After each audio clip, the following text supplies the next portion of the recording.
Impossible de prendre du repos, même au beau milieu de la nuit. Brett Miners surveille les environs de sa propriété. Au volant de son 4x4 avec à l'arrière un réservoir et une lance à incendie, le feu est partout.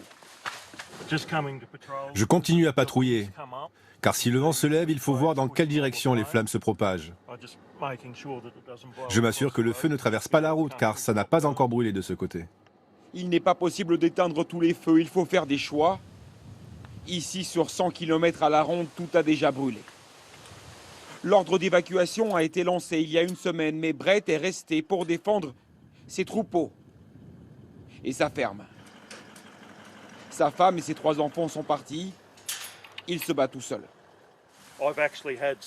Il y a déjà eu 7 départs de feu sur mon terrain cette semaine et j'ai perdu entre 40 et 60 hectares.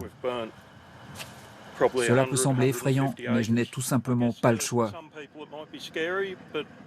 Si je ne m'étais pas battu, j'aurais perdu cet endroit. Tout aurait brûlé. Tout autour, les braises sont encore brûlantes. Une simple bourrasque peut faire repartir le feu. Brett ne prend aucun risque.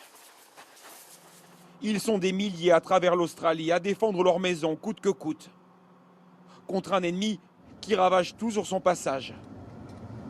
Comme ici, dans la petite ville de Batlow, les pompiers avaient jugé qu'il n'y avait plus aucune chance. Ils avaient quitté les lieux.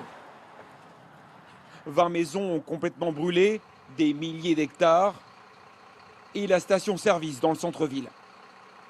Mais juste à côté, un bâtiment est intact, le petit hôtel. Son patron, Matt Rudd, est resté et il s'est battu contre le feu. C'est la seule lance à incendie qui fonctionnait. Je l'ai déroulée jusqu'à l'arrière du terrain. Quand il sort, plusieurs maisons tout autour sont déjà en feu. Cet arbre était en train de brûler. J'ai levé la lance et j'ai tout arrosé. Les flammes continuaient, mais je devais l'éteindre ou tout allait s'embraser autour.